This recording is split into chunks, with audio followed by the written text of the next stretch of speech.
The city looked perfect from 42 stories up.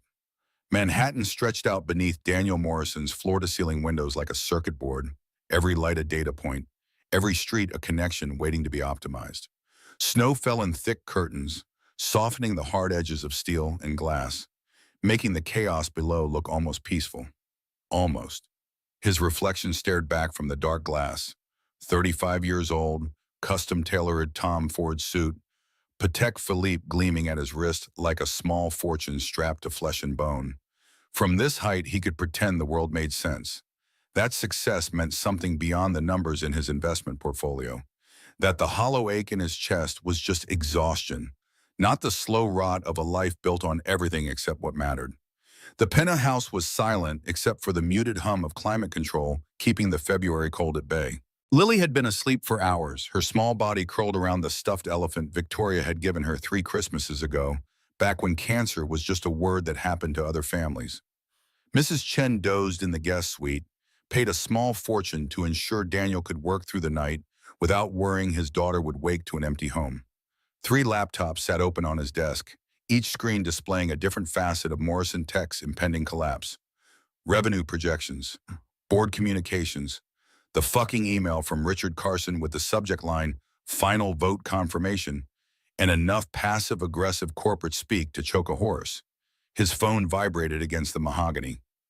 Richard's name lit up the screen like a curse. The chairman's voice came through smooth as poison. "Daniel, burning the midnight oil, I see. What do you want, Richard?" "Just confirming you received the board's decision. The vote was 7-1, as you know. MedCorp's offer stands at $200 million. We notify them tomorrow." Daniel's grip tightened on the phone until his knuckles went white. "We built software to help hospitals that can't afford enterprise systems. MedCorp will strip that out the moment they take control. Your charity program costs us $3 million annually. MedCorp recognizes that as lost revenue." "It's not lost, it's invested. 12 hospitals stayed open last year because of our free tier. 12 communities that would have lost emergency care." Richard's sigh carried the weight of a man explaining basic arithmetic to a slow child. "Your father built Morrison Tech on profit margins, not sentiment. He'd understand this is good business. My father also died alone in a hospital bed at 57 because he worked himself into a coronary. I watched him code out while doctors pumped his chest and pretended there was still hope. Don't lecture me about what he'd understand." Silence stretched between them, cold and brittle. "The board expects your cooperation during the transition. We'd prefer not to make this adversarial." "Then don't sell my company to vultures." "It's not your company, Daniel. You hold 40%. We hold 60. Democracy is a beautiful thing." The line went dead. Daniel set the phone down with the careful precision of a man who wanted very badly to throw it through a window, but couldn't afford the dramatic gesture. Not tonight, not when Lily might wake up and see her father unraveling. He stood, bones aching like he was twice his age, and pulled on the cashmere overcoat that cost more than most people made in a month. The doorman would think he was insane, going out in a blizzard at 11 at night. Let him think it. Sanity was a luxury he couldn't afford right now. The lobby was deserted except for Marcus, the night doorman, who straightened when the elevator doors opened. "Mr. Morrison, cold night to be heading out, sir. Need to clear my head. Shall I have Roberto bring the car around?" "I'll walk." Marcus's eyebrows rose a fraction, but his professional mask held. "Be careful out there, sir. Streets are icing over." The cold hit like a physical force the moment he stepped outside. Snow swirled in the streetlights, already 4 inches deep and climbing. His breath came out in white plumes. Somewhere in the rational part of his brain, the part that calculated risk and made million-dollar decisions, he knew this was stupid. Walking alone through Manhattan at midnight in a blizzard wearing $2,000 worth of woolen leather. He walked anyway. The streets were nearly empty. A few taxis crawled past, their tire chains rattling against pavement. A homeless man huddled in the alcove of a shuttered bodega, wrapped in a sleeping bag that had seen better decades. Daniel's chest constricted. He pulled out his wallet, peeled off $200 bills, and dropped them beside the sleeping form without waking him.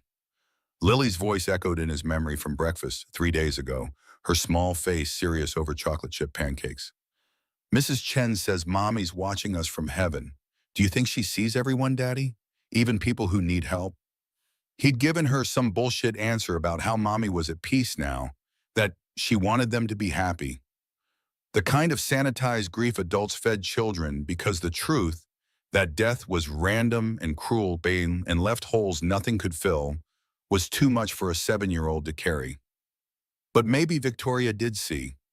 Maybe she was watching him now, trudging through snow, like a man trying to outrun his own thoughts and shaking her head at how thoroughly he was fucking up everything they'd built together. He'd walked 6 blocks before he saw her. The woman sat hunched beneath the awning of a closed vintage shop, her back pressed against brick that probably leached cold straight through her thin coat. Blonde hair hung in a ponytail, damp from melting snow. Her face was turned down toward her lap, where her hands should have been folded. Except she didn't have hands. Prosthetic arms extended from both shoulders, mechanical joints visible through the gaps in her sleeves. The terminal devices weren't the sophisticated myoelectric kind Daniel had seen in medical journals. These were basic hooks, steel, and simple mechanics, the kind insurance probably covered when they denied claims for anything better. He walked past her, made it another 10 steps before Lily's voice returned, insistent and pure. Even people who need help? Daniel stopped, turned around, walked back until he stood in front of the woman, who lifted her head slowly like she'd learned not to expect anything good from men in expensive coats. Her eyes were striking, even shadowed by exhaustion, some color between gray and blue, the kind poets probably wasted ink trying to describe. But it was the expression in them that stopped him cold. Not pleading, not desperate, just resigned, like she'd already calculated the probability of his charity and found it lacking. It's 20 degrees out here. There's a 24-hour diner 2 blocks north. Can I buy you coffee? Her jaw tightened. I don't need charity. I didn't offer charity. I offered coffee. She looked him up and down with an assessment that felt clinical, taking inventory of his coat, his watch, his polished Oxford shoes already dark with melted snow. Let me guess, successful businessman feeling guilty about his wealth? 1 coffee and you'll feel better about yourself? Daniel almost smiled. Almost. Actually, I was feeling like shit about a business decision. Coffee sounded better than drinking alone. You're already alone. Technically, yes. But I prefer to be alone with company, if that makes sense. She studied him for a long moment. Whatever she was looking for, she must not have found it, because her shoulders dropped a fraction of an inch. I can't hold a coffee cup. These, she lifted both prosthetic arms slightly, hooks catching the light. Don't grip small objects well. I'd need help. That what you're offering? To sit in a diner feeding a stranger like a child? The bitterness in her voice could have stripped paint. Daniel understood it intimately. Yes, that's what I'm offering. Why? Because I want to not think about quarterly earnings reports for an hour. You look like someone who doesn't give a damn about board votes or shareholder value. Something shifted in her expression. Not softness, exactly. More like the grudging acknowledgement of a fellow survivor recognizing shared trauma. 1 coffee. You don't ask about my situation. I don't ask about yours. Deal? Deal. She stood with the careful balance of someone who'd had to relearn how gravity worked, how to move through space without hands to catch herself if she fell. Daniel didn't offer to help. Something in her posture told him she'd bite his head off if he tried. They walked in silence through snow that was already erasing their footprints behind them. Rosie's 24/7 diner occupied the corner of Amsterdam and 73rd like it had been welded there since the city's foundation. Fluorescent lights harsh as an interrogation room. Cracked vinyl booths and laminate tables showing their age. The smell of burnt coffee and bacon grease so thick it was practically a food group. The woman, he still didn't know her name, slid into a corner booth with her back to the wall. Tactical positioning. Daniel sat across from her, watching as she carefully maneuvered her prosthetics to rest on the table's edge. An older waitress appeared almost immediately, gray hair tied back with a scrunchie, name tag reading Rosie in faded letters. She set down 2 mugs without asking, filled them from a pot that had probably been brewing since the Clinton administration. Good to see you, honey. Rosie's voice was warm as the coffee wasn't. She didn't stare at the prosthetics, didn't do the performative double-take people probably gave this woman 100 times a day. Just poured coffee like this was any other transaction between humans trying to survive February in New York. Thanks, Rosie. You eating tonight? Just coffee. Rosie nodded and disappeared. Daniel wrapped his hands around his mug, letting the heat seep into his palms. Across the table, the woman stared at her own mug like it was a puzzle she was too tired to solve. May I? Daniel gestured to her cup. She hesitated, then nodded once. He lifted the mug carefully, positioned it near her lips. She leaned forward, took a sip, grimaced. Tilt it less. I can't control the flow when... Yeah, like that. He adjusted his angle. She drank. They found a rhythm. Around them, the diner's few other occupants, a drunk couple arguing in Spanish, a cab driver on his phone, a kid with headphones hunched over a laptop pointedly ignored them. So we're not talking about our lives, Daniel set the mug down. That was the deal. Terrible deal. I'm renegotiating. The corner of her mouth twitched. Not quite a smile, but close enough to count as progress. What are your terms? You tell me one true thing about yourself. I tell you one about me. She considered this, eyes narrowing like she was scanning for trap doors in his words. Finally, I used to be a pediatric nurse, neonatal intensive care at Johns Hopkins. I was good at it. Kids trusted me. Had this way of keeping my hands steady even when preemies coded and parents screamed. Then I lost my hands in a car accident 4 years ago, and everything I was good at became impossible. The words came out flat, practiced. Like she'd told this story so many times it had become just sounds, no meaning left to bleed through. But Daniel heard the ghost underneath, the fury, the grief for a self that teedied but left the body walking around after. I'm about to lose my company because I care more about helping people than making profit. My board thinks I'm a fool. Maybe they're right. She looked at him differently then. Really looked. Past the expensive clothes and the executive armor. Are you a fool? Probably, but at least I'll be a fool who can sleep at night. Silence settled between them, but it wasn't uncomfortable. More like two people standing in separate rooms that happened to share a wall thin enough to hear through. You're not what I expected. Her voice was quieter now, less defensive. Neither are you. She took another sip when he offered the mug, and this time her eyes met his over the rim. Gray-blue something that probably had a name, but Daniel's brain had forgotten all the words that weren't beautiful and broken and dangerous. He set the coffee down with more care than strictly necessary. I have a daughter, Lily. She's 7. She's been asking questions about loss, about how people survive when things fall apart. I don't know how to answer her. What does that have to do with me? You survived. You're still here. That takes strength I don't think I have. Her walls slammed back up so fast he felt the air pressure change. I'm not your inspirational story. I'm not asking you to be, but I'm asking... He paused, aware he was about to cross a line but unable to stop himself. I'm asking if you'd consider meeting her. She needs to see that people can face impossible things and still keep going. Why would I do that? The honest answer was too complicated. Because Lily had cried herself to sleep again last night, and he'd stood outside her door listening like a coward instead of going in. Because he was raising a daughter to navigate grief while drowning in his own. Because this woman sitting across from him with metal where her hands should be had more raw courage in her exhaustion than he'd found in 2.5 years of trying. He went with the simpler truth. Because I'll pay you $500 to have coffee with Lily and me. 1 hour. You talk about whatever you want. No pity, no inspiration porn, just honest conversation. She stared at him like he'd suggested they rob a bank together. You're serious. I'm desperate, and you need money. Don't pretend you don't. Something flickered across her face. Calculation. The same mental math he did 1,000 times a day, weighing cost against benefit, risk against reward, pride against the rent she probably couldn't pay. 1 hour. If your daughter looks at me like I'm broken, I'm leaving. Fair enough. And I'm not some tragic figure you can trot out to teach life lessons. I'm a person who had shit luck and is still pissed about it. That clear? Crystal.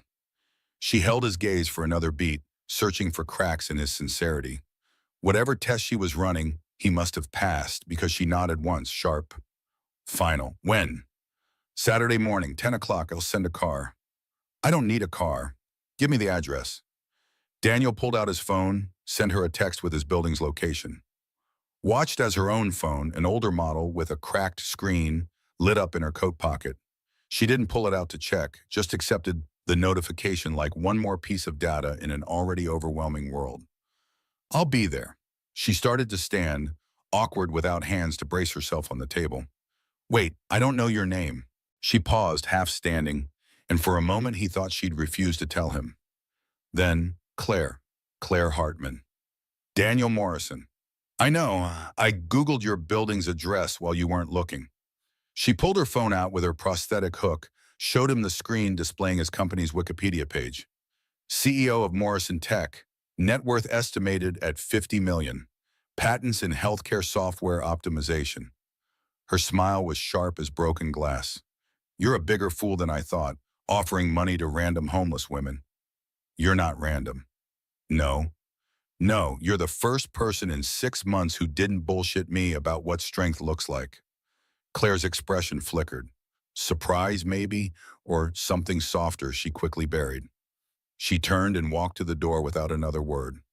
Daniel watched her disappear into the snow, her silhouette swallowed by white, and wondered what the hell he'd just set in motion. Rosie materialized with the coffee pot. That girl's trouble, honey. The good kind or the bad kind? I can't tell yet.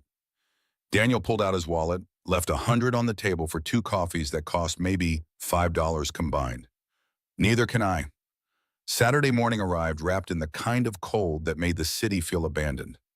Daniel stood at his penthouse windows, watching the street 42 floors below, where a taxi pulled up precisely at 9:57. A woman in a worn navy coat climbed out, paused on the sidewalk to stare up at the building like it was a monument to everything wrong with wealth distribution in America. Lily bounced on her toes beside him, curls escaping the braid he'd managed after 3 YouTube tutorials and a small crisis of confidence. Is that her, Daddy? Is that Claire? I think so. Does she really have robot arms? Prosthetic arms. They're tools that help her do things hands normally do, but they work differently. Remember what we talked about? Lily nodded, solemn as a judge. Don't stare. Don't ask if it hurts. Don't touch without permission. And? Treat her like a normal person because she is one. Daniel kissed the top of her head, breathing in the strawberry scent of her shampoo. Exactly right, sweetheart. The intercom buzzed. Marcus's voice came through crisp as a military report. Ms. Hartman, to see you, Mr. Morrison. Send her up. Daniel's heart was doing something stupid and arrhythmic in his chest. He told himself it was anxiety about Lily's reaction, about whether this whole experiment was about to blow up in his face. Told himself it had nothing to do with the fact he'd thought about Claire Hartman approximately 600 times since Wednesday night, wondering what color her eyes were in daylight, whether she'd actually show up. Why the hell he cared either way. The elevator chimed. He opened the door. Claire stood in his foyer looking like a soldier entering enemy territory. Her coat was clean, but threadbare. Jeans with worn knees. Sneakers that had seen better seasons. The prosthetics caught the light from his floor-to-ceiling windows. Mechanical components suddenly very visible. Very inhuman against the sleek minimalism of his home. She saw him clock the contrast and her chin lifted. Defensive. Daring him to comment. He didn't. You came. You're paying me $500. Of course I came. Lily appeared from behind his legs, curiosity winning over shyness. She stared at Claire's prosthetics with the unfiltered fascination of childhood, eyes wide as dinner plates. Hi, are those robot arms? Daniel opened his mouth to redirect her, but Claire cut him off, kneeling down until she was eye level with Lily. The motion was awkward without hands to balance herself, but she managed it with the grace of long practice. They're called prosthetics.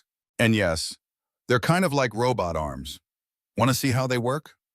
Lily nodded so hard her curls bounced. Claire shifted her weight, extended one prosthetic arm. The hook at the end opened and closed with a mechanical click, controlled by shoulder movements Lily couldn't see. See this? I move my shoulder like this. Click. And the hook opens. Like this. Click. and it closes. I can carry bags with handles, push doors open, hold some things, but I can't pick up small objects, can't feel textures, can't do lots of stuff hands normally do. Like what? Can't tie shoes, can't button shirts with tiny buttons, can't have pet animals without worrying I'll hurt them, can't catch myself if I fall.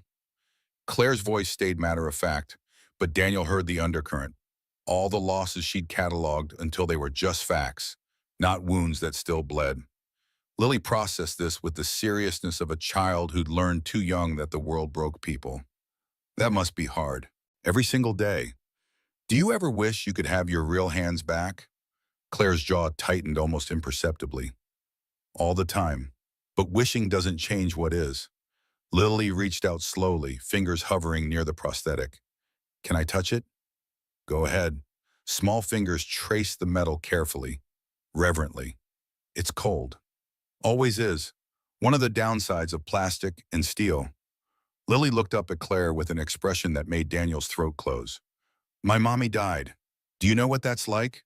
When something's gone forever and wishing won't bring it back? The question hit the room like a grenade. Daniel froze, every instinct screaming to redirect, to protect Lily from this conversational landmine. But Claire didn't flinch. Yes, I know what that's like.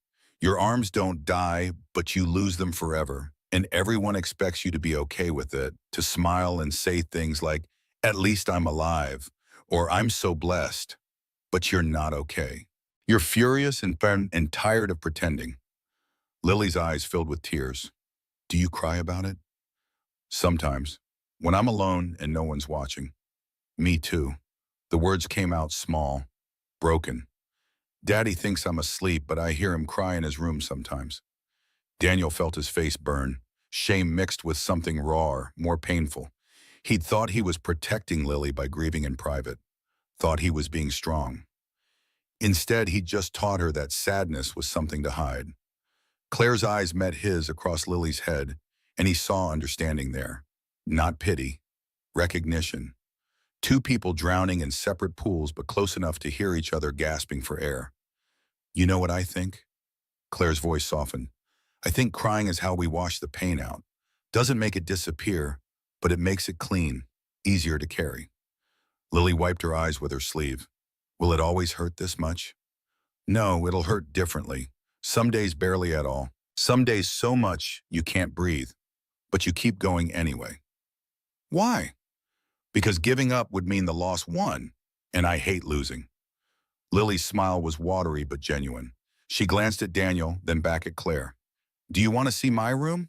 I have a butterfly collection. Not real ones, pictures and books. Butterflies are my favorite because they used to be caterpillars, but they changed into something beautiful. Claire stood, knees cracking audibly. I'd love to see them. Daniel watched them disappear down the hallway, his daughter's small hand wrapped around Claire's prosthetic arm like it was the most natural thing in the world. His chest felt too tight for his ribs. Mrs. Chen emerged from the kitchen where she'd been deliberately making herself scarce. That woman is dangerous, Mr. Morrison. I know. Not because of the prosthetics, because of what she makes you feel. Daniel didn't answer. Couldn't, because Mrs. Chen was right, and they both knew it. 30 minutes later, he found himself standing in Lily's doorway, watching Claire sit cross-legged on the floor, awkward and careful, while Lily showed her every butterfly in her collection. Monarch, swallowtail, blue morpho. Each picture came with a detailed explanation of wing patterns and migration habits, information absorbed from documentaries and books, and desperate late-night Googling about anything except death and cancer. This one's my favorite. Lily pointed to a monarch. They fly 3,000 miles to Mexico every winter. Scientists don't know how they find their way. They just know. Claire studied the picture with genuine interest. They navigate by the sun and the Earth's magnetic field, like they have a built-in compass, and the journey is so long, sometimes it's 3 or 4 generations of butterflies that make it. The ones who start don't live to see the end. Lily's face scrunched in thought. But they still go, even if they don't get to finish? They still go, because the journey matters even if you don't see the destination. Something in Daniel's chest cracked open. He must have made a sound because both of them looked up. Claire's eyes caught his and held, and for one irrational moment, he thought she could see straight through his expensive suit and executive armor to the scared, exhausted man underneath. Lily broke the spell, jumping up with 7-year-old energy that had no concept of appropriate volume. Claire, do you want to stay for lunch? Mrs. Chen makes really good grilled cheese. Claire glanced at Daniel, uncertain. I don't think, please stay. The words came out rougher than he intended. If you want. She studied him for a long moment, looking for the trap, probably, the hook hidden inside the invitation. Whatever she found must have passed inspection because she nodded slowly. Okay, but I need help eating. Is that weird?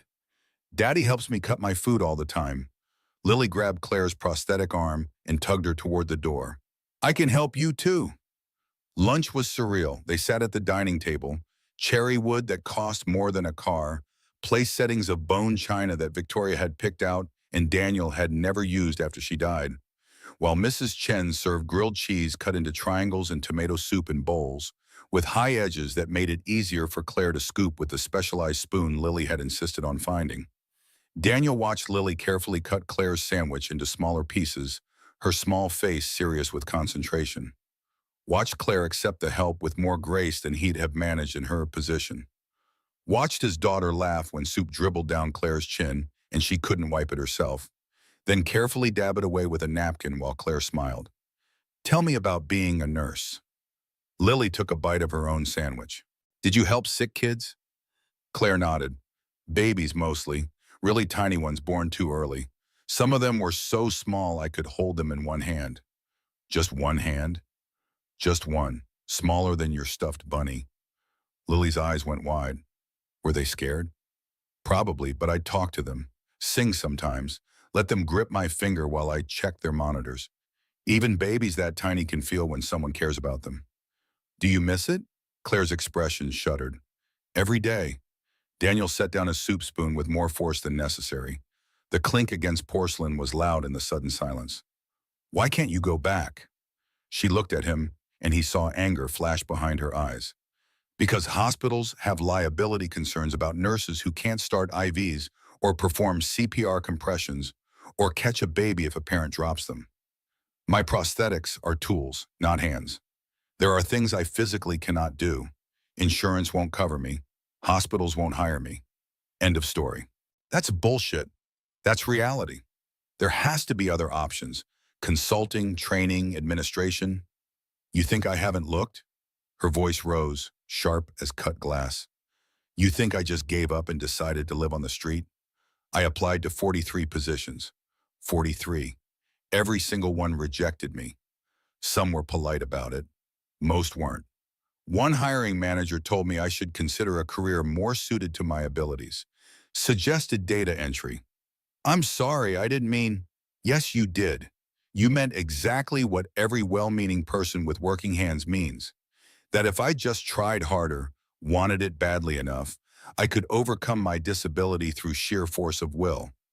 Like this, she lifted her prosthetics, is just a minor inconvenience I'm too lazy to work around. Lily's face crumpled. Don't be mad at Daddy. He's just trying to help. Claire's anger drained as quickly as it had risen. She looked at Lily and something in her expression softened. I know, sweetheart. I'm not mad at him. I'm mad at the situation. But I shouldn't take it out on you guys. I'm sorry. Daniel wanted to press, wanted to argue that surely there was some path back to the work she loved, that his company had software that could help adaptive technologies interface with medical equipment, that giving up was exactly what the system wanted her to do. But Claire's walls were back up, fortified with steel that matched her prosthetics. So instead, he just said, "More soup?" She nodded. He lifted the bowl carefully, tipping it just enough for her to sip. Their eyes met over the rim, and he saw exhaustion there. Not just physical, the bone-deep weariness of fighting battles no one else could see. After lunch, Lily retreated to her room for mandatory quiet time, leaving Daniel and Claire alone in the living room. The silence stretched between them, heavy with things neither knew how to say. Claire stood by the window, staring out at Manhattan sprawled below, like a promise the city never quite kept. Your daughter is remarkable. She's everything. She misses her mother. I know. I just don't know how to help her with that. Claire turned to face him. You can't. Loss isn't something you fix. It's something you learn to live with. Like prosthetics. They help you function, but they're not the same as what you lost. They never will be. Is that supposed to be comforting? No, it's supposed to be honest.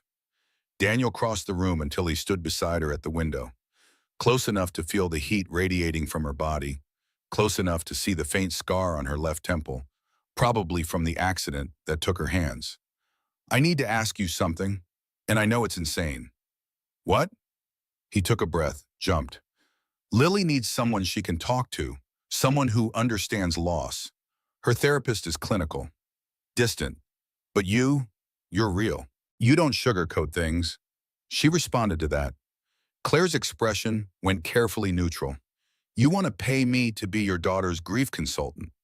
I want to pay you to spend time with her. 2 afternoons a week, 2 hours each. You talk, play, whatever she needs. No structure, no agenda.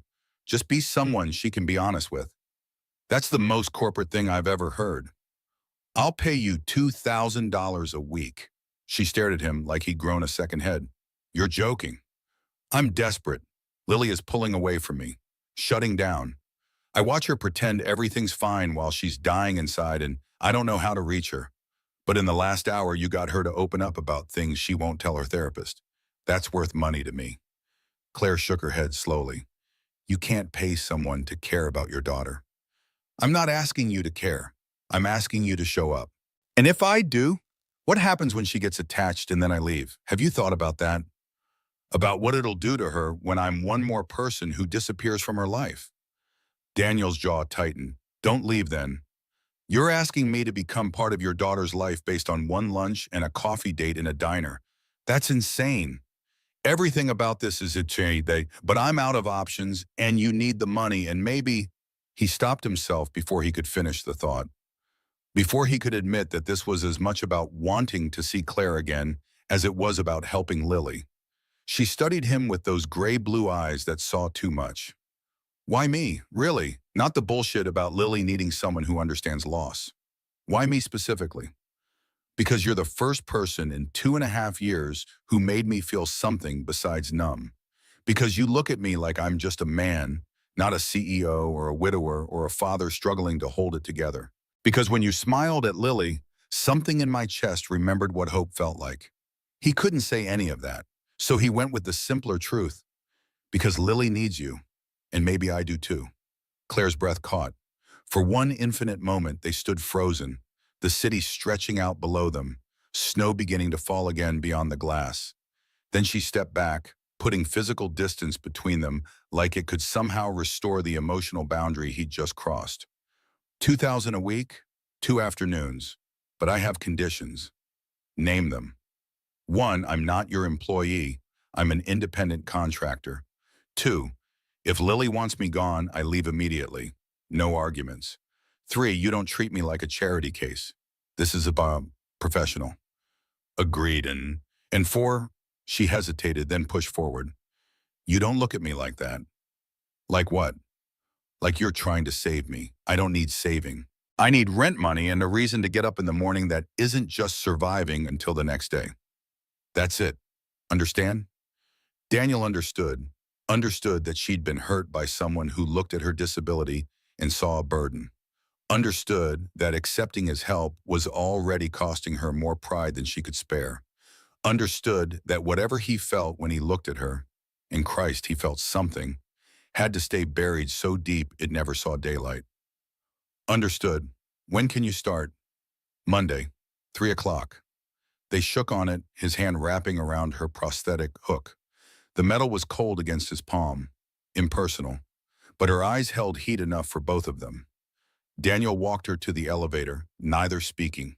As the doors opened, she turned back. Your daughter is lucky to have you. Don't forget that on the ways when you feel like you're failing. How did you know? Because you have the same look I see in my mirror every morning. Like you're drowning and no one can tell because you're still treading water. The elevator doors started to close. See you Monday, Daniel. His name and her voice did something dangerous to his chest. He watched the numbers descend, 42, 41, 40, until she was gone, and then he stood in his empty penthouse wondering what the hell he'd just set in motion. Mrs. Chen found him there an hour later, still staring at the closed elevator doors like they held answers he couldn't find. "You're playing with fire, Mr. Morrison." "I know. That girl's been hurt before. If you're not serious, I don't know what I am." The admission cost him, "But I know I haven't felt this alive since Victoria died, and that terrifies me more than losing the company. More than anything." Mrs. Chen's expression softened. "Your wife would want you to be happy. My wife would want me to not hire a homeless woman with prosthetic arms to spend time with our daughter because I'm too emotionally constipated to admit I'm attracted to her. Your wife married you knowing exactly how emotionally constipated you were. She'd probably laugh at this whole situation and then tell you to stop overthinking and just ask the woman on a proper date." Daniel almost smiled. Victoria would have said exactly that, would have seen through his bullshit corporate framing and called him out for being the coward he was, would have loved that he'd found someone who didn't flinch from hard truths. But Victoria was gone, and Claire Hartman was very much alive, and the space between those two facts felt like a chasm he couldn't cross without falling. Monday arrived with sleet and gray skies that matched Daniel's mood. He'd spent the weekend in crisis meetings with potential investors, all of whom had politely declined to help him buy out Morrison Tech's board. Apparently, betting on a CEO trying to save his company's charity program was bad business. Richard Carson had sent an email Sunday night with the subject line, "Closing date confirmed," and enough smug satisfaction packed into 3 paragraphs to make Daniel want to throw his laptop off the balcony. 90 days. That's all he had left before MedCorp took control and gutted everything his father had built. 90 days to raise money he didn't have, convince investors who thought he was insane, and somehow keep his daughter from noticing he was coming apart at the seams. Lily had asked about Claire 17 times over the weekend. When was she coming? What would they do? Could Claire stay for dinner again? Each question was a small knife between his ribs because he'd weaponized his daughter's grief for his own selfish need to see a woman who looked at him like he was human instead of a tax bracket. The intercom buzzed at 2:57. Claire was early, punctual. He appreciated that even as his pulse kicked up in ways that had nothing to do with professionalism. She entered his penthouse wearing the same coat, same jeans, but her hair was down today. It fell past her shoulders in waves that caught the light, made her look younger somehow, less guarded. The prosthetics gleamed against navy fabric like sculptures, beautiful and terrible in equal measure. "Hi." Her voice was careful, testing boundaries that hadn't existed last time. "Hi yourself." Lily's been counting the minutes. "Just Lily?" The question hung between them, sharp and dangerous. Daniel chose the coward's path. "She's in her room. Go on back. I'll be in my office if you need anything."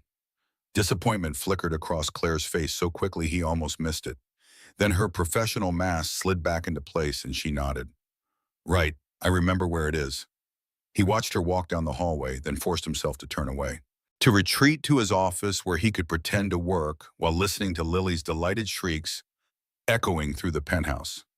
2 hours, 120 minutes of his daughter laughing for the first time in months while he sat surrounded by failed investor pitches and watched his company circle the drain.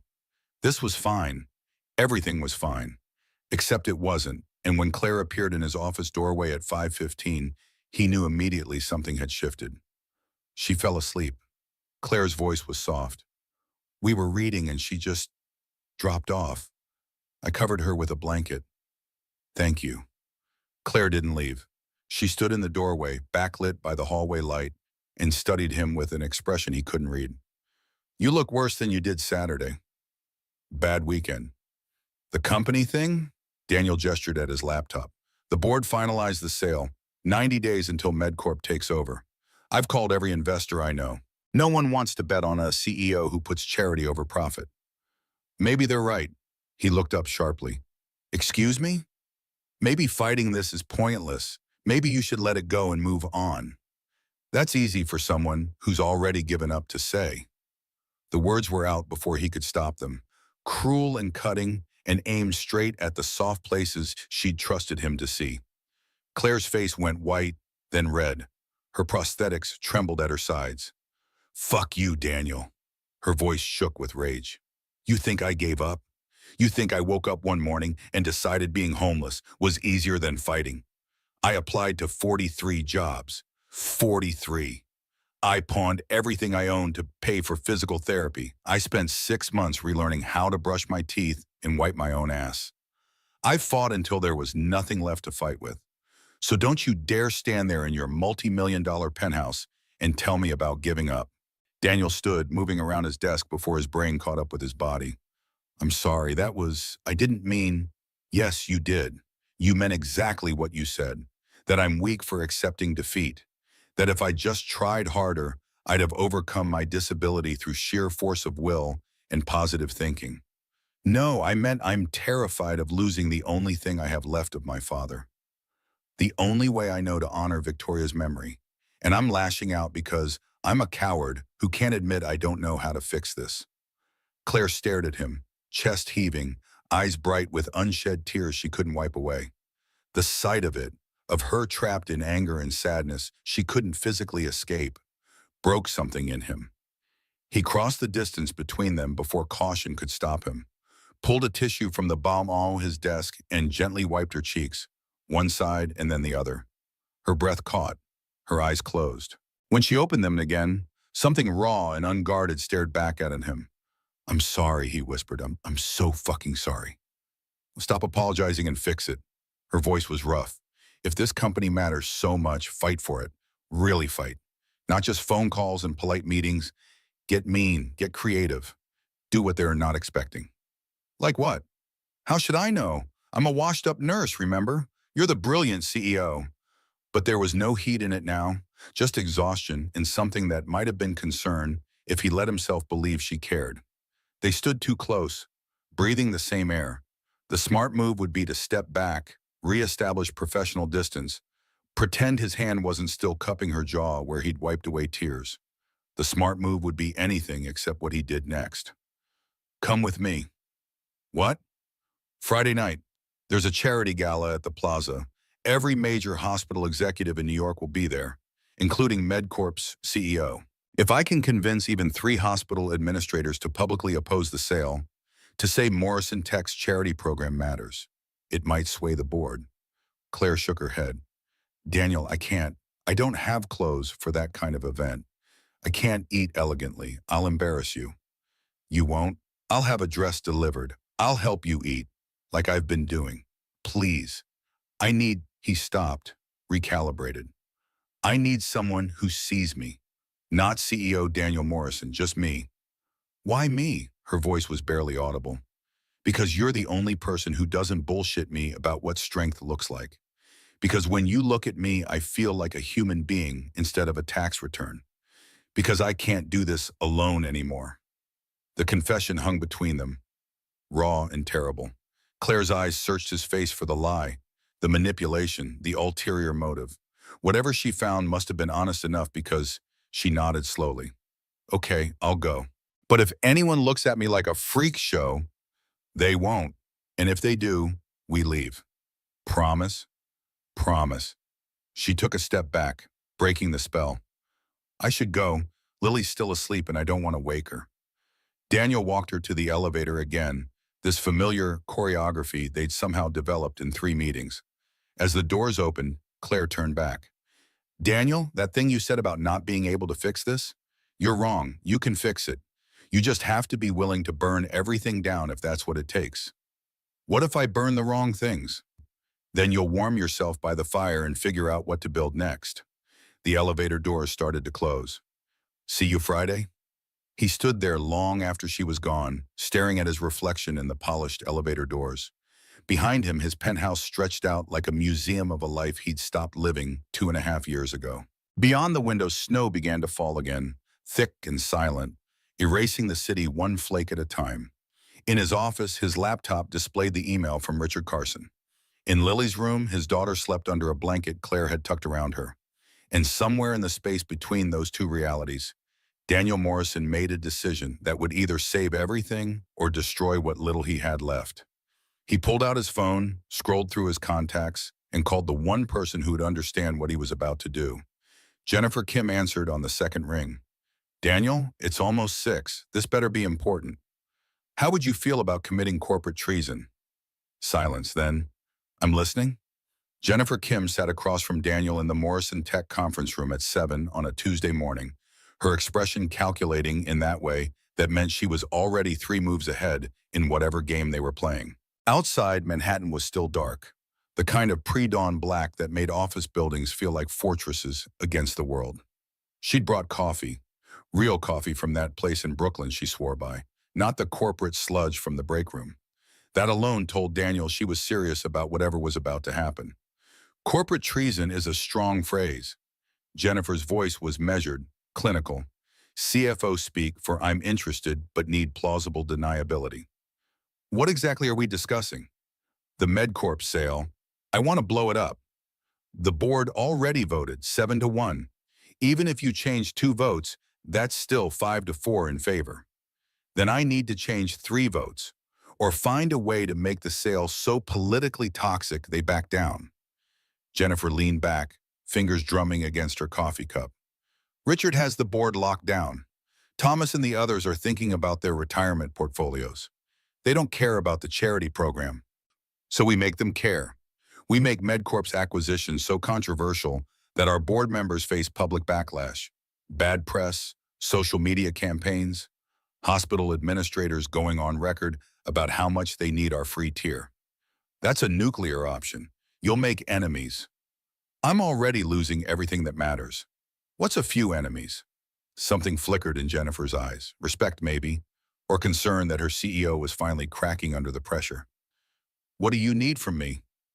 Access to the charity program's impact data. Every hospital we've helped, every patient served, every dollar saved. I want numbers that make board members lose sleep. I can get you that, but Daniel? She paused, choosing words carefully. If you're going to war with Richard, you need to understand he plays dirty. He'll use Victoria against you. Lily. Anything he can weaponize. Let him try. Jennifer studied him for a long moment, then nodded. I'll have the data by Thursday. But you owe me dinner at that place you always promise and never deliver. Deal. She stood, smoothed her skirt, then paused at the door. This woman Lily keeps talking about.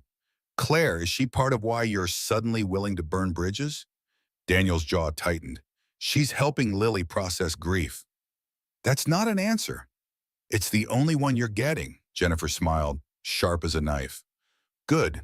You've been half dead since Victoria passed. About time someone reminded you what living looks like. Don't fuck it up. She left before he could respond. Daniel stared at the empty conference room, the chairs where his board had voted away his company, and wondered if Jennifer was right. If this sudden willingness to fight was about saving Morrison Tech, or about proving to Claire Hartman that he wasn't the kind of man who gave up when things got hard. Probably both. Probably he was a mess of contradictions and bad decisions held together by expensive suits and the desperate need to not fail at one more thing. His phone buzzed, a text from Mrs. Chen. Lily asking when Miss Claire visits again. She drew her a picture of butterflies. 3 hours. Claire would arrive at 3 and spend 2 hours with his daughter, and Daniel would hide in his office pretending he wasn't listening for her voice in the hallway. Pretending he was a professional adult capable of maintaining appropriate boundaries. He was so fucked. The morning passed in a blur of financial projections and increasingly desperate calculations. Daniel ran the numbers 17 different ways, each scenario ending with the same conclusion. He didn't have enough liquid capital to buy out the board's 60%. Even mortgaging everything, the penthouse, his stock portfolio, the vintage car collection Victoria had insisted was an investment, left him $40 million short. Unless Daniel pulled up Morrison Tech's patent portfolio. The company held 8 patents on healthcare software optimization, collectively valued at roughly $75 million in licensing potential. If he could leverage those as collateral, maybe spin off a subsidiary that kept the intellectual property separate from whatever MedCorp acquired. His office door opened without warning. Richard Carson stood in the doorway, silver hair immaculate, tie probably worth more than most people's monthly rent, Power dressed like a Brooks Brothers ad and smiled like a shark. Daniel, we need to discuss transition logistics. I'm busy. You're scheming. I can always tell when you're scheming. You get this look like a chess player who thinks he sees a strategy no one else has considered. Daniel closes laptop deliberately. What do you want, Richard? To remind you that this doesn't have to be adversarial, MedCorp is offering generous retention bonuses. You could stay on as Chief Innovation Officer. Comfortable salary, minimal responsibility. Time to focus on Lily. While they dismantle the charity program my father built. Your father built a profitable company. The charity program was your addition. An admirable one, certainly, but not sustainable long-term. 12 hospitals stayed operational last year because of our free tier. That's not sustainable, that's life-saving. Richard moved into the office, settling into the chair across from Daniel's desk like he owned it. Maybe he did. Maybe everything in this building belonged to the board now, and Daniel was just borrowing space until they kicked him out. Let me be frank. You're a brilliant engineer, Daniel, genuinely gifted at seeing systems others miss. But you're a terrible businessman. You make decisions with your heart. Victoria understood that. She used to joke about how you'd give away the company if someone could prove it would help people. Don't talk about my wife. She was my friend too. We served on 3 boards together before she got sick. And she worried about you, worried you'd run Morrison Tech into the ground trying to save the world. Richard's smile was gentle, poisonous. She made me promise I'd look after the company if something happened to her. This sale, I'm keeping that promise. Fury rose in Daniel's throat, hot enough to choke on. You're using my dead wife to justify corporate greed? I'm using your dead wife's wishes to protect her daughter's inheritance. MedCorp's offer is $200 million. Lily's trust fund gets $40 million from your shares alone. That's her education, her security, everything Victoria wanted for her. Everything except a father who stands for something beyond profit margins. Richard stood, buttoning his jacket with the finality of a judge delivering a sentence. You have 87 days left as CEO. I suggest you use them to ensure a smooth transition, rather than staging some quixotic rebellion that'll only hurt your daughter in the end. He left. Daniel sat in the wreckage of that conversation, hands shaking with rage he couldn't safely direct anywhere. Richard was wrong, had to be wrong. Victoria would have understood why this mattered, why some things were worth fighting for even when the smart money said walk away. Except she'd also worried about him burning out. Had made him promise during those last lucid weeks before morphine claimed her entirely that he'd take care of himself, take care of Lily, not sacrifice everything at the altar of principle while their daughter grew up with a father too busy saving the world to notice she needed saving too. The intercom buzzed. Marcus from downstairs. Ms. Hartman here to see you, Mr. Morrison. Daniel took a breath, then another, forced his hands to stop shaking and his face to arrange itself into something that wouldn't scare a woman who'd already seen too much of other people's breaking points. Send her up. Claire stepped out of the elevator wearing the same coat, same jeans, but something in her posture was different today. Less defensive. She looked around the penthouse with an expression that might have been comfort, like she was starting to feel less out of place in this monument to wealth she'd never touch. Rough morning? Her eyes tracked to his face, cataloged whatever stress he hadn't managed to hide. How can you tell? You're doing that thing where your jaw's so tight, I'm surprised your molars haven't cracked. Also, you look like you want to punch something. Perceptive. Occupational hazard. Pediatric nurses learn to read adults fast. Parents lie about how they're coping when their kids are sick. You get good at seeing through it. She moved deeper into the room, prosthetics catching afternoon light from the windows. Want to talk about it? Aren't you here for Lily? I'm early, and you look like you need someone to yell at who isn't a board member or a 7-year-old. Daniel almost smiled. Almost. Richard came by, told me I'm a terrible businessman destroying my daughter's inheritance by fighting the sale. Is he right? I don't know, maybe. Probably. Does it matter? Claire tilted her head, considering. Depends. Are you fighting because it's the right thing or because you're afraid of what happens if you stop? The question cut too close to bone. Daniel turned away, moving to the windows where Manhattan sprawled below like a problem too big to solve. Both. I'm fighting because hospitals need our software, because low-income communities deserve the same healthcare optimization tools rich hospitals have. And I'm fighting because if I let this go, what am I? Just another CEO who sold out when things got difficult? You're a father, that's what you are. Everything else is just a job. Easy to say when you've lost yours. He regretted the words immediately, watched Claire's shoulders go rigid, her prosthetics trembling with whatever emotion she was forcing down. But when she spoke, her voice was level, controlled. You're right, I lost my career, lost my identity, spent 2 years trying to figure out who Claire Hartman was if she wasn't a nurse.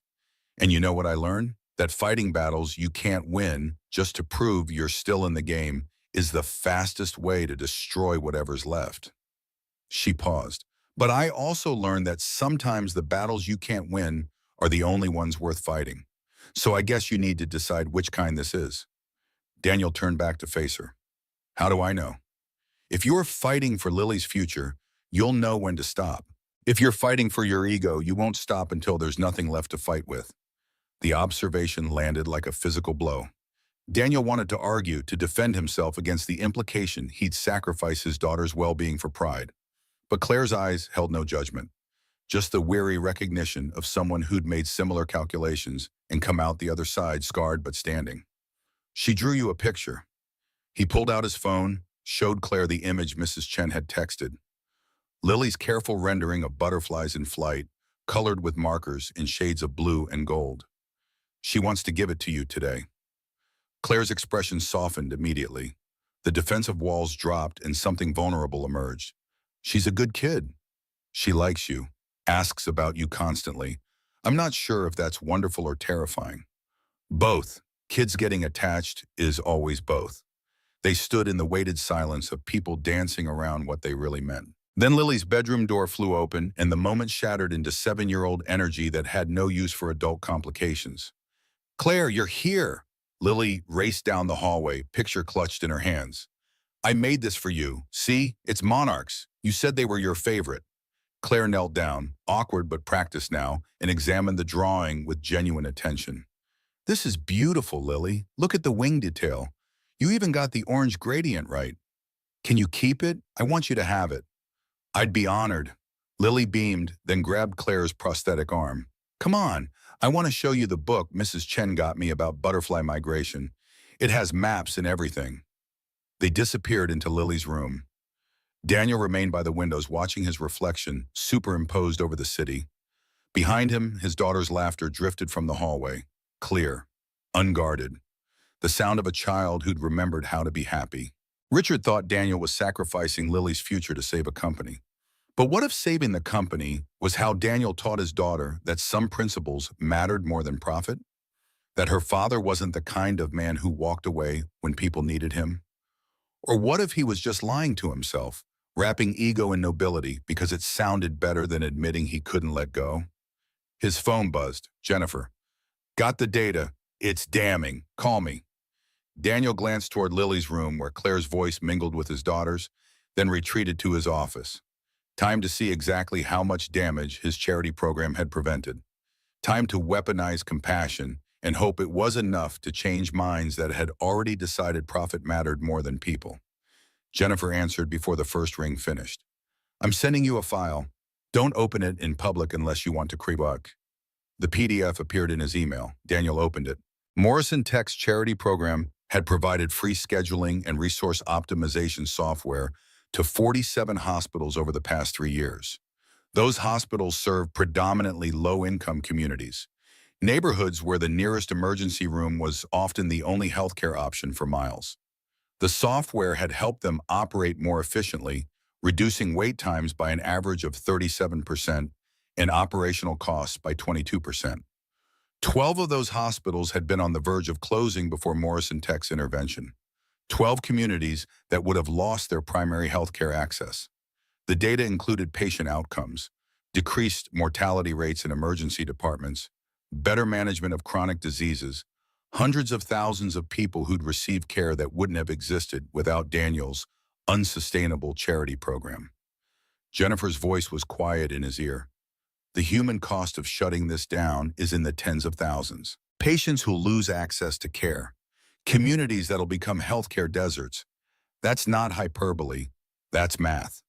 MedCorp will bury this data, say it's misleading or emotional manipulation. Probably, but if we get hospital administrators on record, people willing to testify that Morrison Tech saved their facilities, that's harder to dismiss. The gala Friday night. I need to convince at least 3 hospital executives to make public statements opposing the sale. In one night? At a charity event where everyone's schmoozing for donations? That's ambitious. You have a better plan? Jennifer was quiet for a moment. No, but I have contacts. Let me make calls. See who might be receptive to a conversation. You focus on not alienating everyone with your charming personality. I'm delightful. You're intense and currently radiating the energy of a man planning corporate warfare. Dial it back before Friday or you'll scare people away. She hung up. Daniel stared at the data on his screen, thousands of lives reduced to spreadsheets and bar graphs, and felt the weight of it settle in his chest like stones. This was what Richard wanted him to abandon. This was what the board had voted away with casual indifference to anything except their portfolios. Lily's laughter echoed from down the hall again. His daughter, happy for the first time in months because a woman with prosthetic arms and more courage than sense had agreed to spend time with her. Because Daniel had been desperate enough to hire someone who understood that grief didn't follow timelines or therapy schedules. Because he'd met Claire Hartman on a snowy street and something in him had recognized something in her. And now they were tangled up in each other's disasters in ways that definitely violated the boundaries of professional relationships. He should probably feel guilty about that. Should recognize he was taking advantage of Claire's financial desperation to keep her close for reasons that had nothing to do with Lily's well-being. Should maintain appropriate distance before this got even messier than it already was. Instead, he found himself walking down the hallway toward Lily's room, drawn by voices and laughter, like a man seeking warmth after too long in the cold. They sat on the floor, surrounded by books about butterflies and migration patterns. Lily was explaining something about magnetic fields with the confidence of a child who'd absorbed information faster than adults gave her credit for. Claire listened with complete attention, asking questions that revealed genuine interest rather than patronizing adult patience. Daniel leaned against the doorframe, unnoticed, watching. Claire's prosthetics were visible today. She'd pushed up her sleeves, stopped trying to hide them. They caught light from Lily's window, metal and plastic that should have looked wrong in this room full of pink and purple, but somehow didn't. Somehow they were just part of who Claire was. Another detail in a woman who was slowly becoming less a stranger and more something Daniel couldn't afford to examine too closely. Lily saw him first. Daddy, Claire knows about the magnetic stuff. She explained it way better than my book. I'm not surprised. Claire's smart. Claire looked up and their eyes met across the room. Something passed between them. Acknowledgement, maybe, of the strangeness of this arrangement, of how quickly they'd gone from strangers in a diner to this thing that resembled family if you didn't look too closely at the foundation. Your dad's probably got work to do. Claire started to stand. Actually, I was wondering if you'd stay for dinner. The words came out before Daniel's brain approved them. Both of you. Mrs. Chen's making her famous lasagna. Lily's been asking. Lily bounced on her knees. Please, Claire? It's really good. Like, really, really good. Claire hesitated, weighing something Daniel couldn't read. Then, okay, but I'll need help eating. Lasagna's messy. I'll help. Lily was already up, grabbing Claire's prosthetic arm. Come on, I'll show you where we eat. They disappeared toward the dining room, leaving Daniel alone in Lily's bedroom, surrounded by butterflies and books. Mrs. Chen appeared in the doorway, her expression unreadable. You're letting her stay for meals now? Lily asked. Lily asks for a lot of things. You don't usually say yes to ones that complicate your life. Daniel met her eyes. I know what I'm doing. Do you? Because from where I'm standing, you look like a man who's forgotten the difference between helping your daughter and helping yourself. The observation stung because it was true, or partially true. Daniel couldn't untangle his motives anymore. Whether he'd asked Claire to stay because Lily needed the companionship or because he needed to see Claire smile across his dinner table. Whether this was about his daughter's grief or his own loneliness finding something to attach itself to. She's good for Lily. She's good for you too. That's what worries me. Mrs. Chen's voice softened. Your wife's been gone 2.5 years. It's okay to feel something for someone else. But this woman, she's vulnerable. She needs money and stability you're providing. You need to be very careful you're not taking advantage of a power dynamic that's already unbalanced. I know you're not that kind of man, but intentions don't matter if the outcome hurts someone. Just remember that before this gets messier. She left. Daniel stood in his daughter's room trying to convince himself Miss Chen was wrong, that he had appropriate boundaries and professional distance and all the things adults were supposed to maintain. But he could hear Claire's voice from the dining room, hear Lily laughing, and his feet carried him toward that sound like it was the only thing keeping him tethered to earth. Dinner was chaos in the way that family meals often were. Lily dominated conversation, telling stories about school and her friend Emma, who'd moved away, and how Mrs. Parker said she was getting really good at math. Claire listened with the kind of attention that made people feel seen, asking follow-up questions that proved she was actually engaged rather than just waiting for her turn to talk. Daniel helped Claire eat, cutting her lasagna into smaller pieces, holding water to her lips when she needed to drink. The intimacy of it was both completely natural and utterly foreign. Victoria had been the last person he'd helped like this, toward the end when chemotherapy made her too weak to hold utensils. But that had been obligation born of love and desperation. This was something else, something that felt dangerous if he let himself examine it. Lily suddenly went quiet, her fork hovering midair. Claire, can I ask you something? Of course, sweetheart. Do you ever get mad at God for what happened to your hands? Daniel tensed, ready to redirect the conversation somewhere safer. But Claire didn't flinch. Sometimes, especially at the beginning. I'd think about all the unfair things in the world, people who hurt others and never face consequences, criminals with perfectly functioning hands. And I'd get furious that I was the one who lost mine in an accident that wasn't even my fault. What do you do when you feel that way? I let myself be angry, scream into pillows, punch walls with my prosthetics since they can't bruise. Then I remember that staying angry won't change what happened. It just makes the pain last longer. Lily absorbed this with the seriousness of a child processing adult concepts years before she should have to. I get mad at God sometimes for taking mommy. Is that bad? Claire reached across the table, awkwardly placing her prosthetic arm near Lily's hand.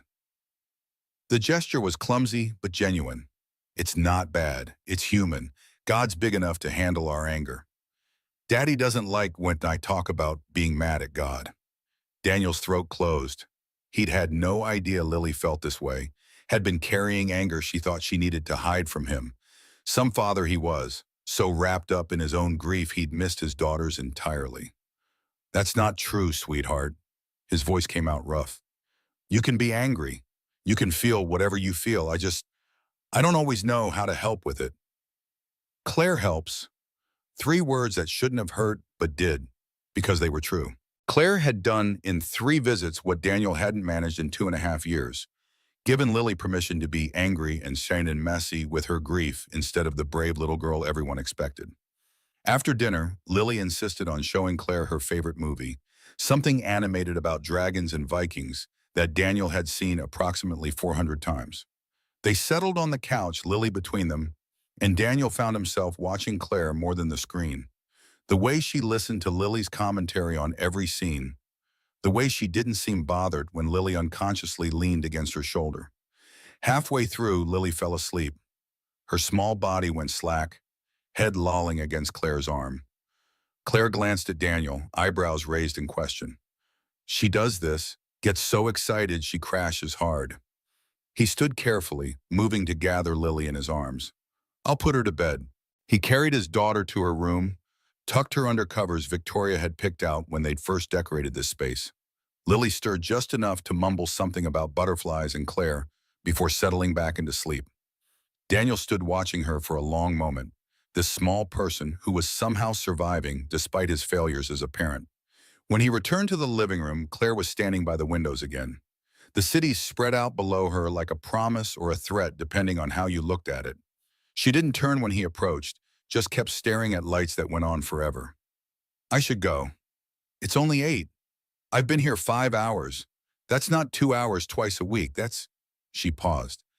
That's something else, Falk. Daniel moved to stand beside her, close enough to feel the heat she radiated. Would it help if I paid you overtime? Don't joke about that. I'm not joking. You're helping Lily in ways I can't. That's worth money. Claire turned to face him, and her expression was difficult to read. That's not why I stayed for dinner. I stayed because your daughter asked, and I couldn't say no to her. But we need to be clear about what this is. What is it? I don't know. That's the problem. Her voice dropped lower. You hired me to help Lily process grief. But somewhere between coffee in a diner and lasagna at your table, the lines got blurry. And I need to know if they're blurry for you too, or if I'm reading something that isn't there. Daniel's heart was doing that arrhythmic thing again, beating too fast and too hard like it was trying to escape his chest. Every rational part of his brain screamed that this was dangerous territory, that admitting anything would complicate an already complicated situation beyond repair, that he was Claire's employer and she was vulnerable, and Mrs. Chen was right about power dynamics and appropriate boundaries. He said it anyway. They're blurry. Claire's breath caught. Daniel, I know. I know all the reasons this is a terrible idea. That you need money and I'm providing it. That you're helping Lily and mixing that up with anything else is asking for disaster. That I'm probably projecting because you're the first person who's made me feel something besides numb since Victoria died. He paused, drowning in the gray blue of her eyes. But none of that changes the fact that when you walk into my home, I breathe easier. That watching you with Lily makes me think maybe I'm not completely fucking up as a parent. That I look at you and see someone brave enough to keep going when everything's hard, and it makes me want to be that brave too. Stop. Her voice was barely audible. Stop making me sound noble. I'm not brave. I'm desperate and angry and so tired of fighting that some days I think about just giving up entirely. That's exactly why you're brave, because you keep going anyway. They stood too close, breathing the same air. The city lights below blurred into bokeh, the world narrowing to just this moment between two people who probably shouldn't want each other but did anyway. Claire's prosthetics trembled at her sides. If I stay, if we do this, I need you to promise me something. Anything. Don't treat me like I'm fragile. Don't decide what I can handle. If this gets messy, if Lily gets hurt, if your board finds out and uses it against you, I need to know you'll still see me as an equal, not a victim you're rescuing. I see you, Claire, not the prosthetics or the disability or the circumstances that brought you to my door, just you, the woman who tells my daughter the truth when everyone else feeds her comforting lies, the woman who looks at me like I'm human instead of a tax bracket. That's who I see. She closed her eyes. When she opened them, they were bright with unshed tears she couldn't wipe away. Daniel reached out, thumbs gentle against her cheeks, catching tears before they could fall. The gesture was becoming familiar now. This intimacy of care he'd never expected to feel for anyone except Victoria. I should still go, but she didn't move. Probably. This is a terrible idea. Definitely. I'm going to get hurt. You're going to realize I'm too much work and too complicated, and he kissed her. Later, Daniel would tell himself it was impulse, that he hadn't planned it, hadn't thought through consequences or appropriateness or any of the thousand reasons he should have maintained professional distance. But in the moment, with Claire's tears on his thumbs and her words breaking his heart, it was the only thing that made sense. She froze against him. 1 second of absolute stillness where Daniel's brain caught up with his body and realized he'd just made a catastrophic error in judgment.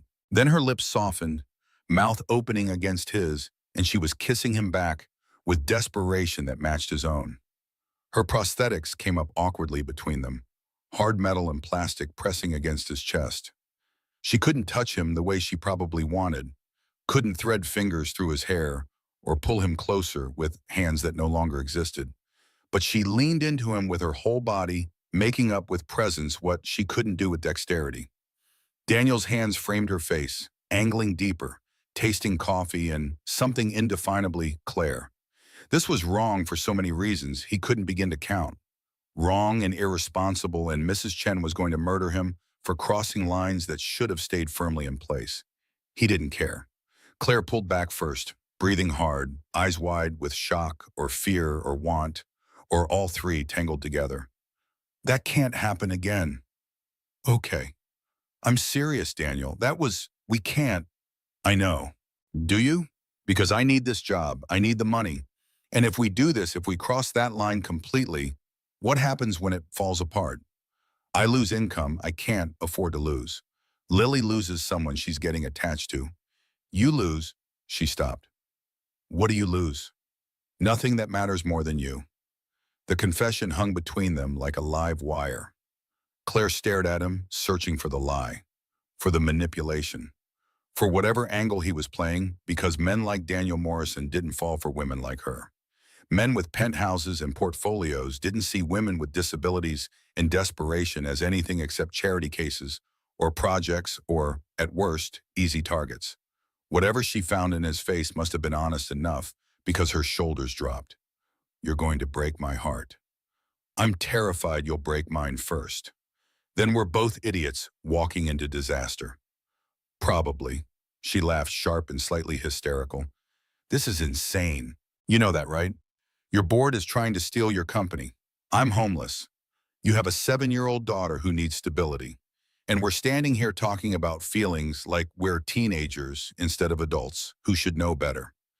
When did knowing better ever stop anyone from wanting the wrong thing? The wrong thing? Is that what I am?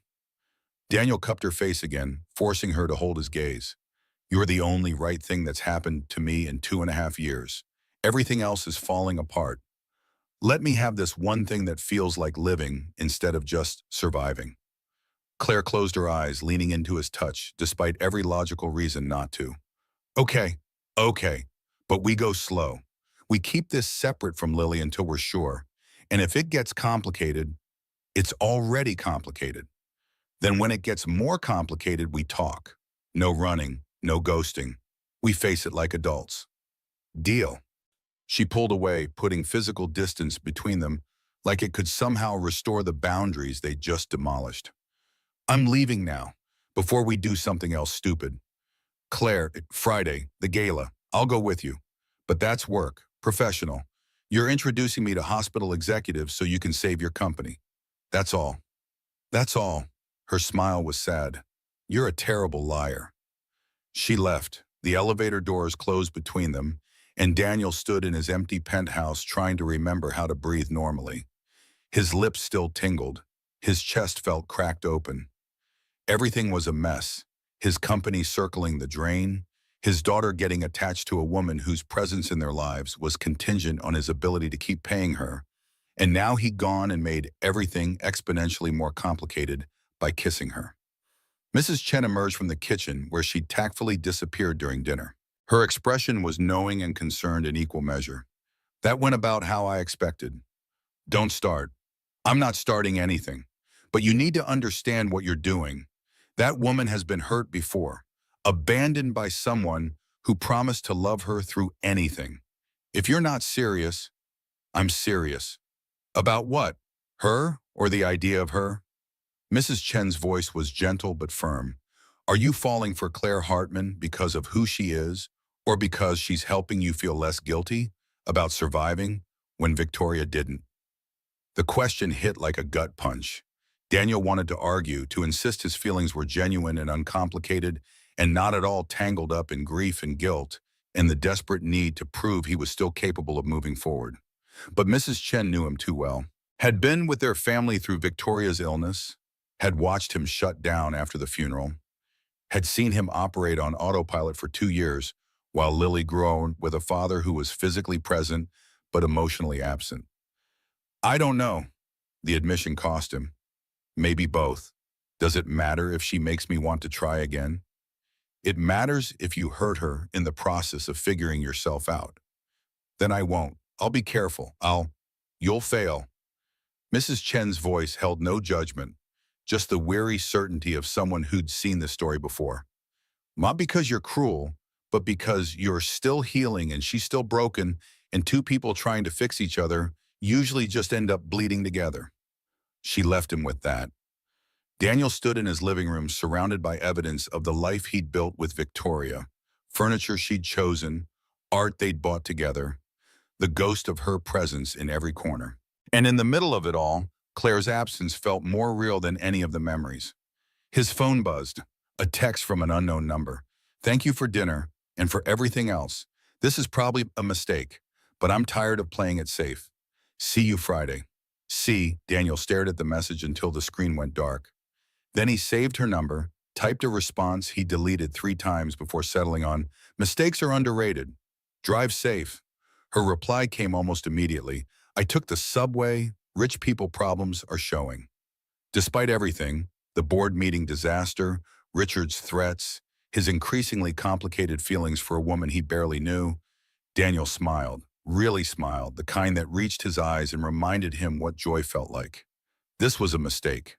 Probably a spectacular one that would end badly for everyone involved. But for the first time since Victoria died, Daniel Morrison felt like he was living instead of just going through the motions. And if that meant making messy, complicated decisions that violated every rule of professional conduct, so be it. He had 86 days to save his company, and now he had Claire Hartman walking beside him toward whatever disaster or salvation waited at the end.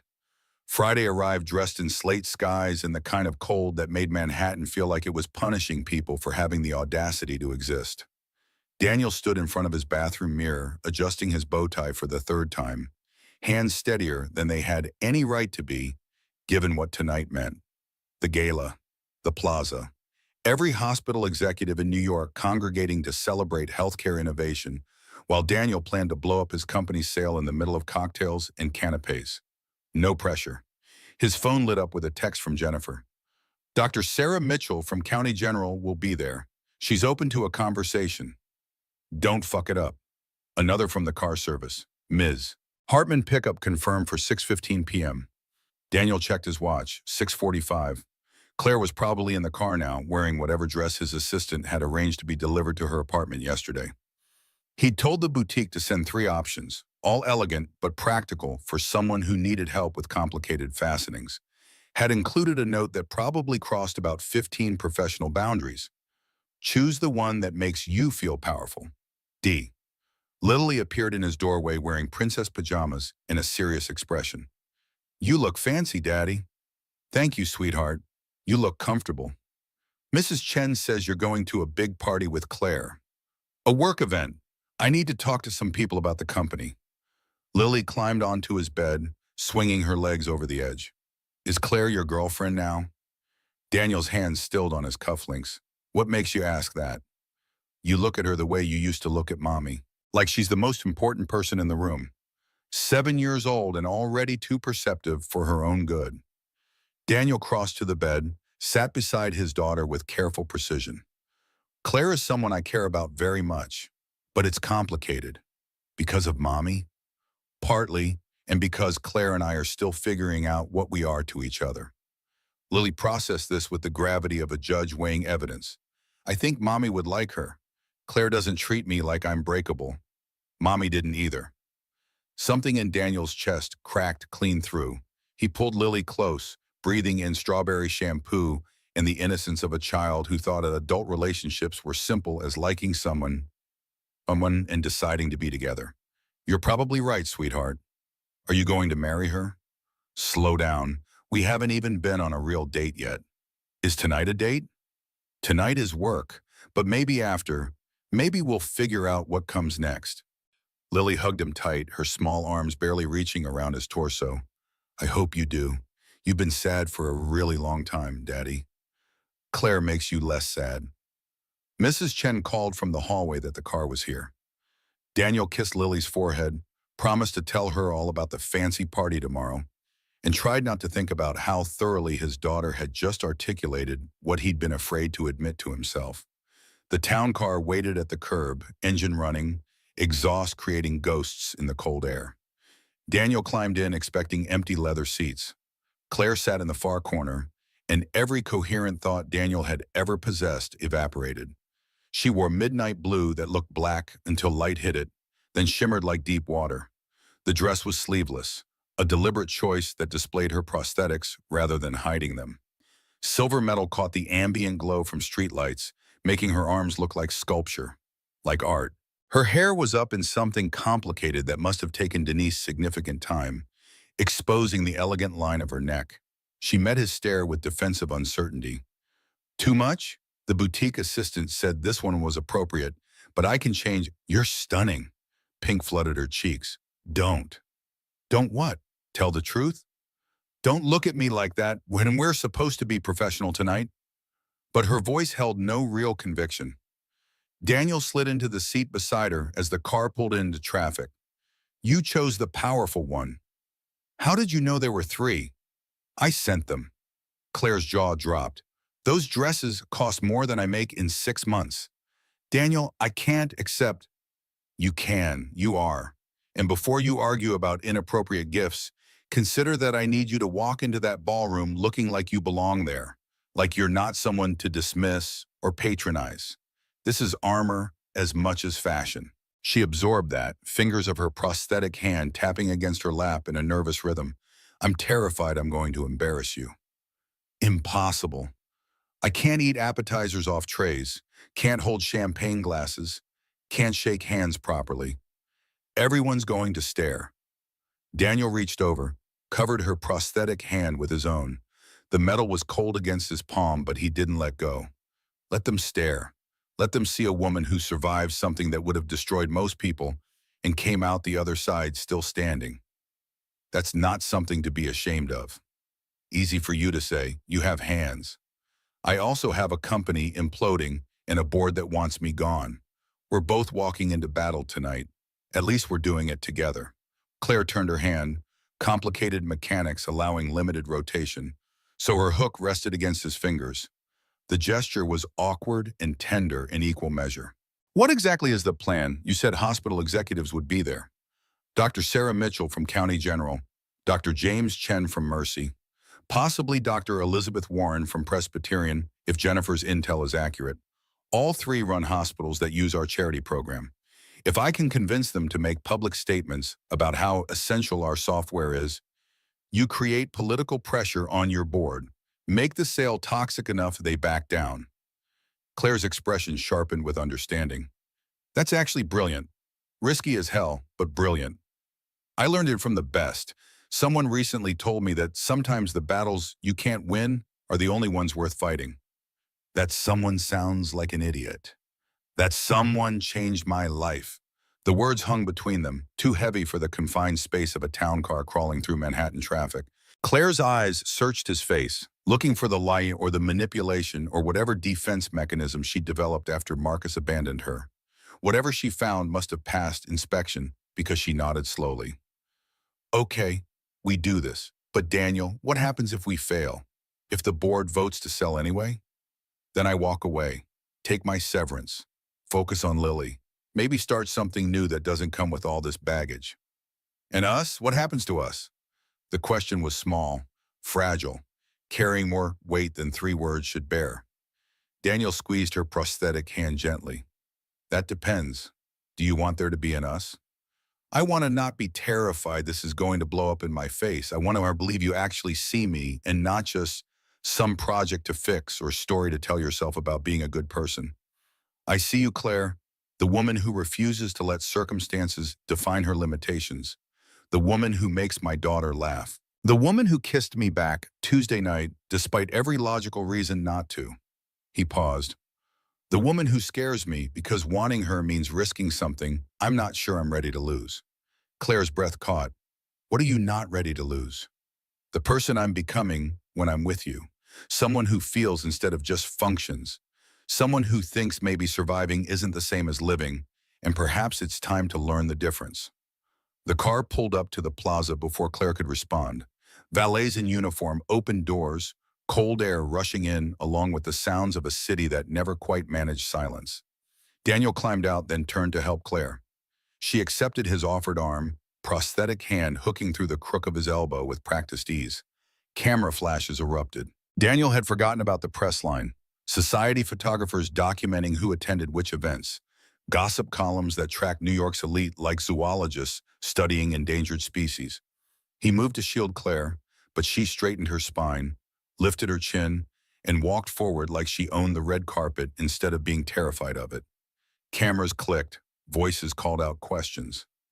Mr. Morrison, who's your date? Is it true Morrison Tech is being sold? Are the rumors about board conflicts accurate? Daniel ignored them all, focused entirely on getting Claire inside where lighting was kinder, and scrutiny came with cocktail politeness instead of journalistic aggression. They pushed through ornate doors into the grand ballroom, and Claire's grip on his arm tightened.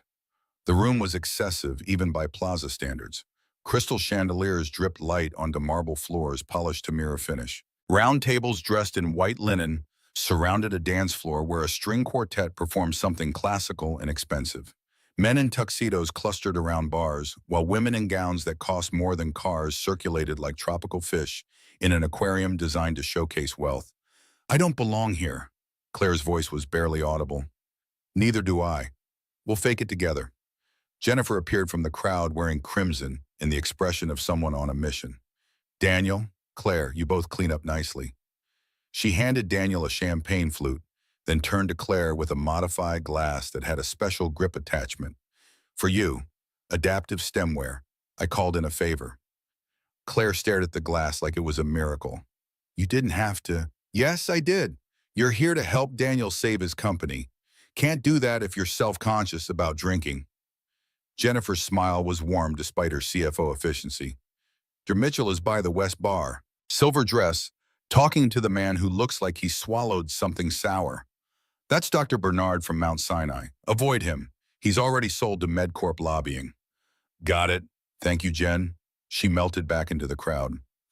Daniel glanced at Claire, who was experimentally lifting the adaptive champagne glass with her prosthetic hook. The mechanism worked. She could grip and tilt without spilling. Something like wonder crossed her face.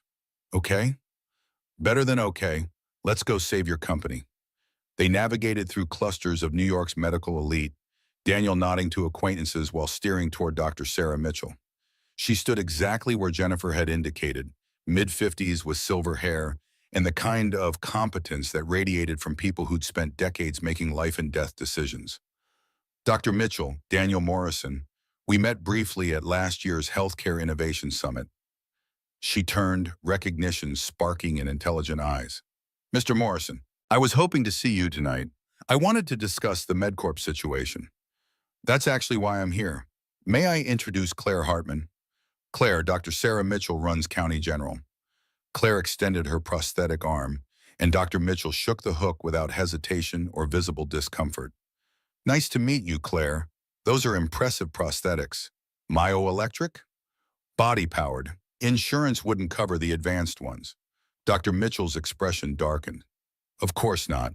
The same system that denies patients necessary medical devices because profit matters more than quality of life. She turned to Daniel, which is why I need to talk to you about your company. Morrison Tech Software saved County General.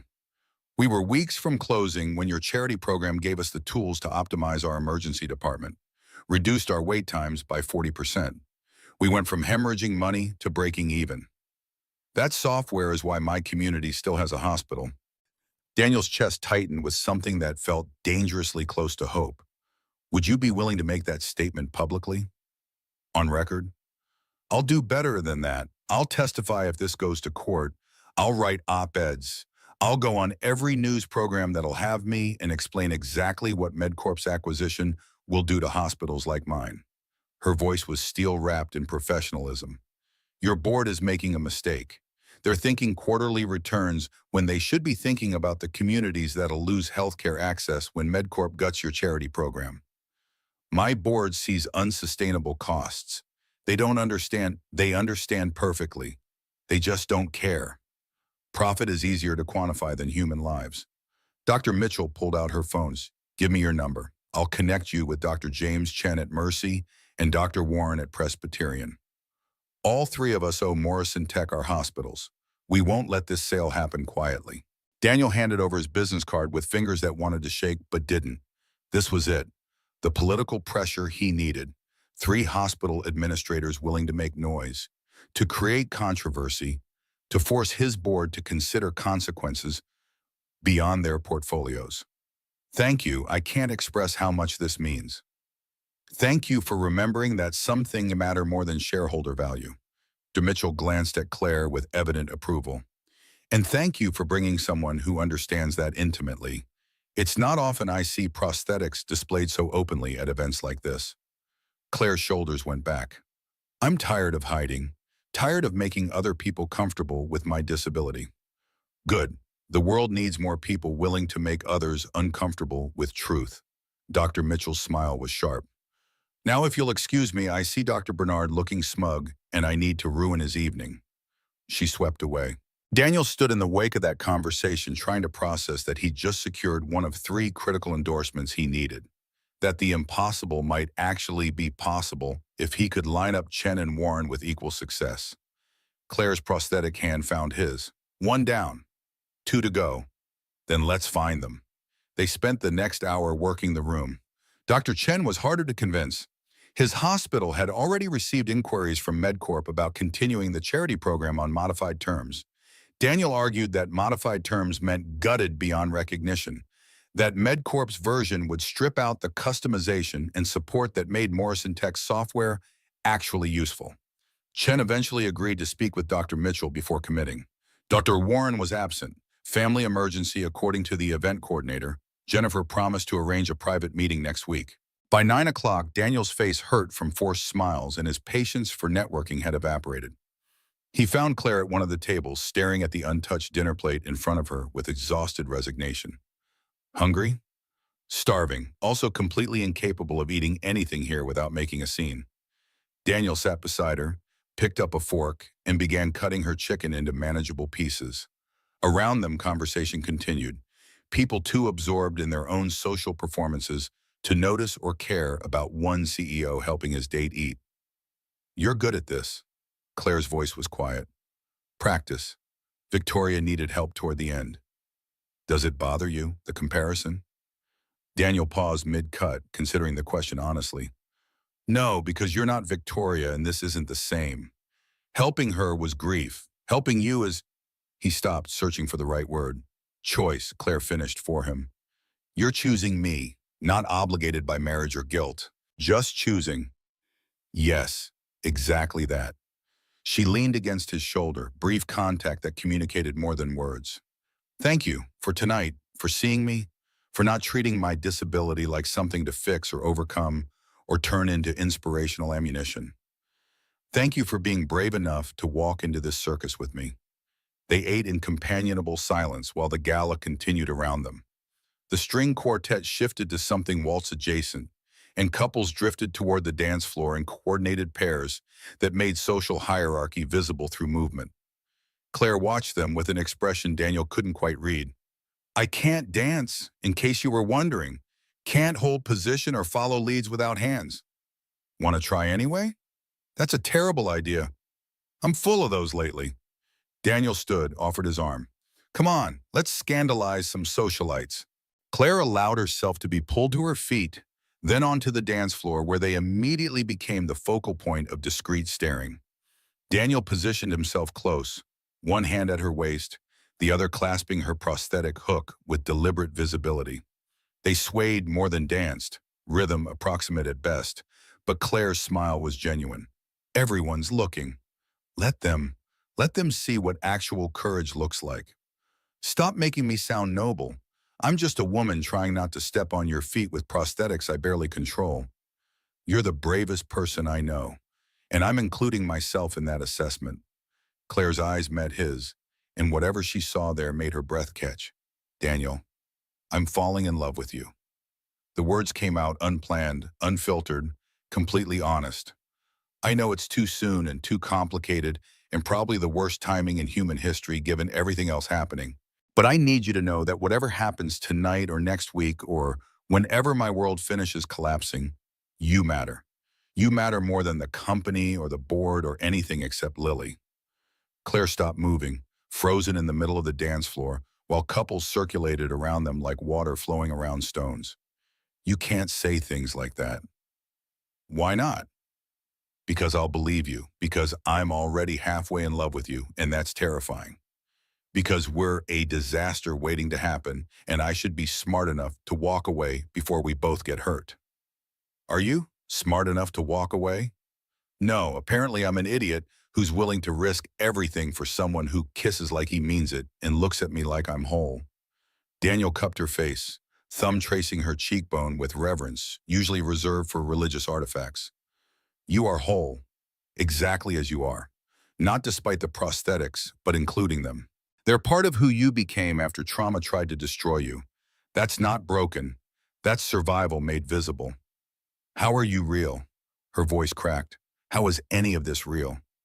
I ask myself that every time you walk into my home, every time Lily laughs at something you said, every time I look at you and remember that feeling something besides grief is possible. He leaned closer, lips near her ear. Want to get out of here? Your hospital administrators, already committed or need time to think. I've done what I came to do. Now I want to take you somewhere that isn't performing wealth for an audience. Claire pulled back enough to study his face, searching for angles or manipulation or whatever defense mechanism protected her from men who made promises they didn't keep. Where? Anywhere. Nowhere. Somewhere we can just be two people instead of a CEO and his complicated employee. We're going to get photographed leaving together. The press will speculate. Let them. I'm done hiding what you mean to me. Something shifted in Claire's expression. Fear mixed with want, mixed with the fragile hope of someone who'd been hurt enough to know better, but was choosing to risk it anyway. Okay, let's go. They collected coats and made for the exit, Daniel's hand steady at the small of Claire's back. Camera flashes erupted again, more intrusive than arrival. Photographers smelling story the way sharks smell blood. Questions pelted them like hail. Mr. Morrison, is this your new partner? Claire, how did you meet? Any comment on the Morrison tech sale? Daniel kept walking, Claire beside him, until they burst through doors into February cold that felt clean after the ballroom's recycled air and performance anxiety. The town car waited, but Daniel waved it off. Walk with me? Claire glanced at her heels, impractical for Manhattan sidewalks. I'll fall, then I'll catch you. They walked anyway. Slowly, carefully, Claire's prosthetic arm hooked through his elbow for balance. The city glittered around them. Friday night crowds streaming between bars and restaurants. Everyone focused on their own dramas and destinations. Anonymous in the best way. Where are we going? I don't know. Does it matter? No, not even a little. They ended up at a 24-hour diner 6 blocks from the plaza. Not Rosie's, but similar enough. Cracked vinyl, fluorescent harshness, coffee that could strip paint. Daniel helped Claire into a booth, and they sat across from each other like they had that first night, when this had been simple as coffee and complicated as everything since. Claire unwrapped herself from her coat, prosthetics gleaming under lights that showed every detail without kindness. Full circle. Does it feel like that? It feels like we're standing at the edge of something. Like whatever happens next determines everything. She paused. I'm scared. Me too. But you're supposed to be confident and reassuring right now. Tell me it'll work out. That loving you won't destroy me. Daniel reached across the table, covered her prosthetic hand with his own. I can't promise it won't hurt. Can't promise my board won't win, or that my company won't implode, or that dating me won't complicate your life beyond recognition. But I can promise I'll choose you every day, even when it's hard, especially when it's hard. Tears slid down Claire's cheeks, uncatchable without hands she didn't possess. Daniel grabbed napkins, wiped them away with careful tenderness. She closed her eyes, leaning into his touch like it was the only solid thing in a dissolving world. I don't know how to do this, how to let someone in when the last person I trusted left me broken. Then we figure it out together, make mistakes, mess it up, try again. His voice dropped lower. I'm not Marcus. I'm not going to leave when loving you gets complicated. I'm going to stay and fight through complicated until we find whatever's on the other side. What if there's nothing on the other side? What if we're just two damaged people clinging to each other because alone feels worse? Then we'll be damaged together, and maybe that's enough. Claire opened her eyes, and they were luminous with tears and something that might have been hope if Daniel let himself believe it. Ask me. Ask you what? What you've been wanting to ask since Tuesday. Stop dancing around it and just ask. Daniel's heart hammered against his ribs. Will you let me love you? Actually, completely love you, despite every logical reason this is a disaster? Will you take the risk that maybe I'm different from everyone who hurt you before? Yes.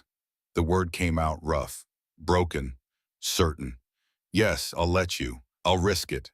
I'll probably regret it when you realize I'm too much work and too complicated. But right now, I'll risk it. You're not too much work. I need help eating, dressing, bathing, doing basically everything hands normally do. I have PTSD from the accident.